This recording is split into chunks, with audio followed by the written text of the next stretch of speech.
Hello दोस्तों। तो polity के इस सीरीज़ में आप लोगों का फिर से स्वागत है।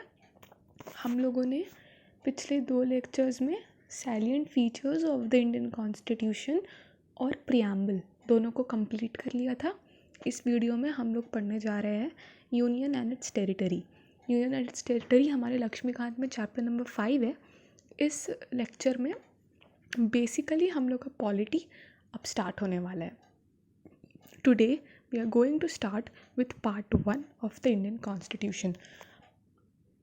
Part 1 में सिर्फ 4 आर्टिकल्स है, only 4 articles in this part 1। इससे ज़्यादा हमें नहीं पढ़ना है, इससे ज़्यादा पढ़ने की कोई आवश्यकता भी नहीं है आप लोगों को, ठीक है। पार्ट 1 में कितने आर्टिकल्स है? पार्ट 1 में 4 आर्टिकल्स है, आर्टिकल नंबर 1 to 4, जिसमें ये बताया गया है कि किस तरह हमारा इंडिया बनाया गया था, जिसमें कॉन्स्टिट्यूशन इज़ सुप्रीम। हमारे यहाँ people is are not supreme, ठीक है ना। हम लोग यहाँ सुप्रीम नहीं है। यहाँ कौन सुप्रीम है? यहाँ कॉन्स्टिट्यूटी इन इंडिया, जो भी यहाँ होगा वो कॉन्स्टिट्यूशन के अनुसार ही होगा, ठीक है। इतना याद हुआ आप लोगों को। आज हम लोग पार्ट 1 पढ़ने वाले हैं, part 1 of the Indian constitution. Part 1 में क्या है? Union and it's territory. और इसके अंदर कितना आर्टिकल है? 4 आर्टिकल्स है इसके अंदर, और ये चारों आर्टिकल्स आज हम लोग फिनिश कर लेंगे। बहुत ही आसान चैप्टर है, बिल्कुल कॉम्प्लिकेटेड नहीं है। So let's get started. Article 1। Article 1 क्या बोल रहा है कि India that is Bharat shall be a federation of state unlike USA which is a union of states. तो पहला क्या आर्टिकल क्या बोल रहा है कि इंडिया एक फेडरेशन ऑफ स्टेट्स है। मतलब इंडिया में स्टेट्स से पहले इंडिया खुद है ना। मतलब यहाँ पहले इंडिया एज अ कंट्री और फिर ये टूट कर स्टेट्स बना है ना। मतलब we are first a Indian, हम लोग पहले इंडियन है, हम लोग पहले इंडिया एज अ होल है ना। उसके बाद स्टेट्स है। अनलाइक यूएसए, यूएसए में क्या हुआ है? छोटे छोटे स्टेट्स मिलकर वहाँ एक यूनियन बनाते हैं, ठीक है। फॉर एग्जाम्पल मैं क्या बोलना चाह रही हूँ कि ये छोटे छोटे स्टेट्स है, ठीक है। ये छोटे छोटे स्टेट्स है, ये सब मिल के एक कंट्री बनाते हैं विच इज़ कॉल्ड यूएसए, है ना। लेकिन हमारे इंडिया में ऐसा नहीं है। हमारे इंडिया में क्या चलता है? हमारे इंडिया में चलता है कि पहले इंडिया एज अ यूनियन एक कंट्री है और फिर इससे टूट कर स्टेट्स बने हैं, ठीक है। समझ आ गया? तो पहला आर्टिकल यही बोलता है कि India that is Bharat is a union of is a federation of state unlike USA which is a union of states, ठीक है। तो जब पहला आर्टिकल क्या बोल रहा है? इंडिया दैट इज़ भारत, तो ये भी एक बहुत बड़ा कंट्रोवर्सी था कि नाम क्या रखे। कुछ लोगों ने बोला कि हम लोग अपने जो बेसिक मतलब है उसे नहीं बदलते हुए भारत वर्ड यूज़ करेंगे, क्योंकि भारत बताता है कि कंट्री क्या है। लेकिन बहुत लोग ने मॉडर्निटी के टुवर्ड्स प्रमोट करने को कहा, तो वो लोग के अनुसार India name was the best, है ना। लेकिन उनके हिसाब से नहीं, उनके हिसाब से India was the best name. तो अब जो पार्लियामेंट बना रहे थे दे गॉट कन्फ्यूज्ड कि क्या नाम रखा जाए। तो नाम चेंज करने के लिए उन्होंने क्या किया कि दोनों रख दिया, इंडिया दैट इज़ भारत, दोनों। इंडिया भी दैट इज़, ये दैट इज़ का साइन है, आप लोगों को पता होगा। India that is Bharat shall be a federation of states, दोनों नाम रख दिया गया ताकि किसी के सेंटिमेंट्स हर्ट ना हो, ठीक है। ये पहला आर्टिकल था। आर्टिकल 2 क्या बोलता है? टू एडमिट और एस्टैब्लिश न्यू स्टेट्स। मतलब इंडिया एक कंट्री है, ठीक है। इंडिया एक, please pardon me for the diagram, India एक कंट्री है। अगर इसके अंदर कोई फॉरेन टेरिटरी को लाना है तो उसके लिए कौन सा आर्टिकल यूज़ होगा? आर्टिकल 2 यूज़ होगा, ठीक है। अगर इसके अंदर कोई नया आर्टिकल अगर कोई नया टेरिटरी लाना है तो कौन सा आर्टिकल यूज़ होगा? आर्टिकल 2, ठीक है। इसे अच्छे से समझिएगा। आर्टिकल 2 क्या बोल रहा है कि इंडिया के टेरिटरी के अंदर कोई नया टेरिटरी लाना है और वो टेरिटरी एक फॉरेन टेरिटरी होना चाहिए। तो किसी फॉरेन टेरिटरी को इंडिया के टेरिटरी में लाने के लिए आर्टिकल 2 यूज़ होता है। और ये करने का पावर किसके पास है? The power lies with parliament. Parliament के पास ही पावर है कि वो ये करे, ठीक है। अब आर्टिकल 3 क्या बोल रहा है कि हम लोग कोई नया स्टेट बना सकते हैं विद इन इंडिया। मतलब इंडिया के अंदर ही मान लीजिए ये एक स्टेट था, अब इसे ही मान लीजिए थोड़ा बड़ा कर रहे हैं या इसे ही थोड़ा छोटा कर रहे हैं, ठीक है ना। तो ये आर्टिकल 3 बोलता है कि या तो कि इंडिया के अंदर ही जो स्टेट है, मान लीजिए ये आंध्र प्रदेश वाला स्टेट है, तो इसे तोड़ करके 2 स्टेट्स बना दिया जाए या इसका एरिया को और बड़ा कर दिया जाए, तो ऐसा कुछ, ठीक है।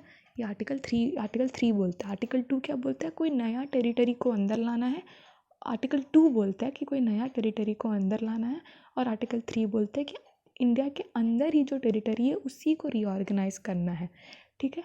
और जब आर्टिकल 3 के अंदर जब कोई बदलाव लाना होता है, जब इंडिया के अंदर ही कोई चेंज लाना होता है, तो उसके लिए प्रेसिडेंट का recommendation is very important. Without president recommendation you can not reorganise the states territory, ठीक है। इसमें स्टेट लेजिस्लेचर से भी पूछना पड़ता है, लेकिन उनका permission is not something very important. मतलब वो सिर्फ एक तरह का फॉर्मेलिटी है कि स्टेट लेजिस्लेचर से भी पूछ लिया जाता है, लेकिन ऐसा नहीं है कि वो मना कर देंगे तो होगा नहीं, तब भी होगा, लेकिन एक फॉर्मेलिटी के लिए to give them some due importance उनसे पूछ लिया जाता है। नहीं तो ऐसे the recommendation of the president is very important, याद रखिएगा। States legislature opinion is something which does not matter, ठीक है, समझ आ गया। अब आर्टिकल 4 में चलते हैं। आर्टिकल 4 क्या बोलता है, आर्टिकल 4 बोल रहे हैं any change in article 2 and 3 does not require constitutional amendment act. मतलब आर्टिकल 2 और आर्टिकल 3 में अगर कोई चेंज करना है तो उसके लिए कॉन्स्टिट्यूशनल में अमेंडमेंट करने का ज़रूरत नहीं है। मतलब आर्टिकल 2 के तहत अगर इंडिया के अंदर कोई फॉरेन टेरिटरी को लाना है, या आर्टिकल 3 के तहत अगर इंडिया का कोई स्टेट को रीऑर्गेनाइज करना है, वापस से उसका इंक्रीज डिक्रीज या किसी स्टेट को ऑल्टर करना है, तो इसके लिए कॉन्स्टिट्यूशनल अमेंडमेंट का ज़रूरत नहीं है, वो सिर्फ एक सिंपल मेजॉरिटी से हो जाएगा। सिंपल मेजॉरिटी का मतलब क्या होता है, सिंपल मेजॉरिटी का मतलब होता है कि मान लीजिए पार्लियामेंट के अंदर 100 लोग हैं, ठीक है, 100 लोग हैं, तो अगर 100 लोगों में से 50 + 1, मतलब अगर 51 लोगों ने हाँ कर दिया तो रीऑर्गेनाइजेशन हो जाएगा। समझ में आया। मतलब अगर स्टेट्स के अंदर कुछ रीऑर्गेनाइजेशन करना है आर्टिकल 3 के तहत, या फिर अगर आर्टिकल 2 के तहत इंडिया के टेरिटरी के अंदर कोई फॉरेन टेरिटरी को लाना है, तो इसके लिए कॉन्स्टिट्यूशन में कोई अमेंडमेंट कोई चेंज करने का ज़रूरत नहीं है, उसको आप सिंपल मेजॉरिटी से कर सकते हो। सिंपल मेजॉरिटी का मतलब क्या होता है कि अगर पार्लियामेंट के अंदर 100 लोग हैं तो कम से कम 50 + 1 दैट इज़ 51 लोगों को वो मंजूर होना चाहिए। I hope you got this, है ना। अब यहाँ क्या लिखा हुआ है, India is an indestructible union with destructible states. मतलब इंडिया एज अ कंट्री को आप तोड़ नहीं सकते हो, लेकिन इसके स्टेट्स को तोड़ा जा सकता है। मतलब कि क्या बोलना चाह रही हूँ कि जैसे ये इंडिया है, तो आप इसके साथ कोई हेर फदेर नहीं कर सकते हो, ये इंडिया इंडिया ही रहेगा, लेकिन इसका कोई स्टेट है, ये कोई स्टेट है, तो इसके साथ रीऑर्गेनाइजेशन, इसको थोड़ा बढ़ा दिए, ये इसको थोड़ा घटा दिए, कुछ कर दिए, लेकिन ये जो इंडिया एज अ होल है इसके साथ कोई गड़बड़ नहीं। India is an indestructible union, इसका ढांचा नहीं बदल सकता है, लेकिन इसके अंदर जो स्टेट्स है वो बदले जा सकते हैं। मेरे हिसाब से समझ आ गया होगा क्या बोलना चाह रही हूँ।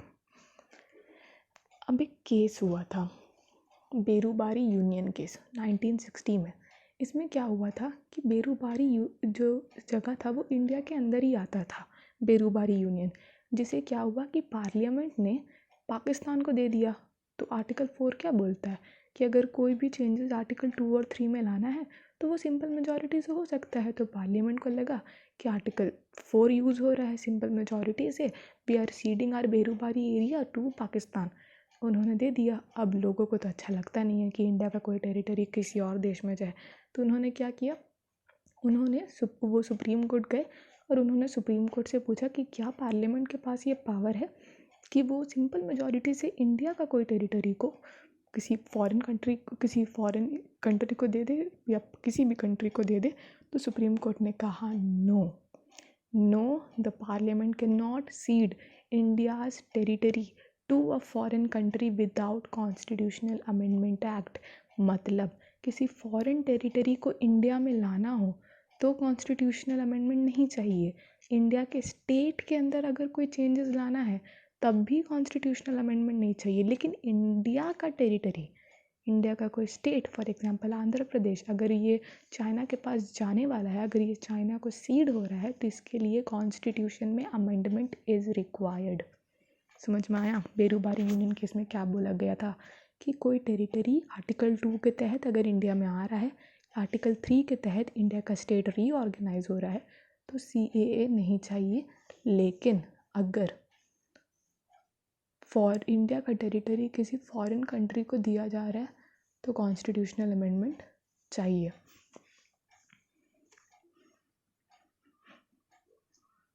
Here's the next slide.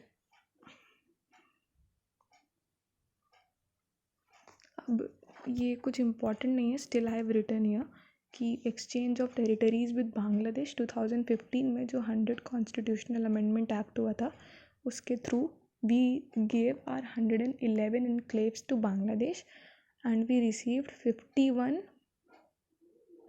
by Bangladesh, मतलब 111 we gave and 51 we received from Bangladesh।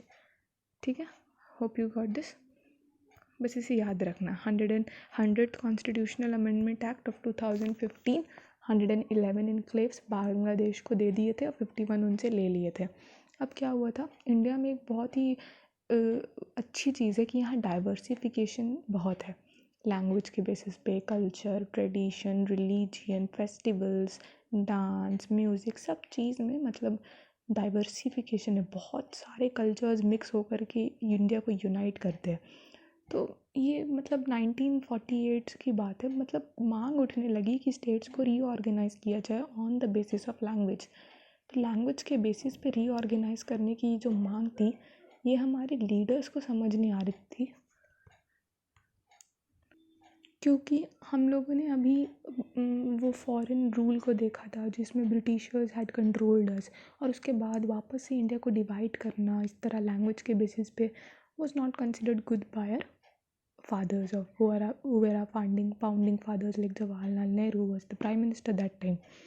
तो वो तो मना कर रहे थे, लेकिन बहुत सारे कमीशंस बैठाए गए थे। फॉर एग्जांपल धार कमीशन 1948 में, JVP कमेटी 1949 में, और इन सब लोगों ने जो ये मांग थी लिंग्विस्टिक रीऑर्गेनाइजेशन ऑफ स्टेट्स, इसे कम्प्लीटली रिजेक्ट कर दिया। They rejected the linguistic reorganisation of states completely, they rejected it. ठीक है, लेकिन 1953 में एक बहुत ही बुरा हादसा हो गया आंध्र प्रदेश में। एक पॉलिटिकल लीडर थे पॉती श्रीरामुलु, वो क्या हुआ, वो हंगर स्ट्राइक में चले गए आंध्र प्रदेश को लिंग्विस्टिकली रीऑर्गेनाइज करने के लिए। अब वो हंगर स्ट्राइक में गए तो 2 महीने के अंदर उनका डेथ हो गया, and this became a national crisis, मतलब जहाँ पे एक पॉलिटिकल लीडर का डेथ हो गया ड्यू टू हंगर स्ट्राइक। तो अब the fathers like Jawaharlal Nehru, they had no option left but to give Andhra Pradesh that linguistic status, and Andhra Pradesh became the first state of India to be linguistically reorganized। मतलब India में start हो गया linguistically reorganise. अब क्या हुआ, एक state reorganise हो गया, बाकी सारे स्टेट्स भी चाड़ गए कि इट शुड बी रीऑर्गेनाइज्ड। तो अब सारे स्टेट्स धीरे धीरे रीऑर्गेनाइज हो गए। लेकिन अब इसमें बहुत कुछ दिया हुआ है बुक में कि किस स्टेट से कौन सा और स्टेट्स निकला। फॉर एग्जांपल आंध्र प्रदेश से तेलंगाना निकला, but all these are not important, so I am not teaching you. You also shouldn't read. If you want to have a glimpse of that, you can go through Lakshmikant once, but since it's not important, so I'll recommend you not to read, but still if you want you can go through Lakshmikant and read it once। nobody is going to ask you कि कौन से चंडीगढ़ से कौन से states निकले थे, so इसलिए don't bang your head against all these things। अब क्या हुआ, स्टेट्स तो लिंग्विस्टिकली रीऑर्गेनाइज होने लगे, तो to maintain the unity and integrity of India Fazal Ali commission को बैठाया गया। तो फ़ज़ल अली कमीशन जब बैठा तो उन्होंने क्या क्या रिकमेंडेशन दिया कि इंडिया का जो कल्चरल होमोजेनिटी है that shouldn't be hampered, financial consideration should be maintained, unity of India, welfare of India, ये सब मेंटेन होना चाहिए, और अबॉलिशन ऑफ 4-fold क्लासिफिकेशन।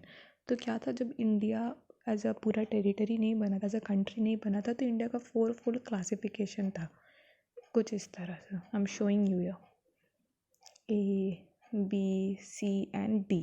तो इसमें क्या हुआ, इसके अंदर कुछ स्टेट्स, इसके अंदर कुछ स्टेट्स, इसके अंदर कुछ स्टेट्स, इसके अंदर कुछ स्टेट्स, तो इस तरह पूरा अब 4 फुल क्लासिफिकेशन एक दिया हुआ था।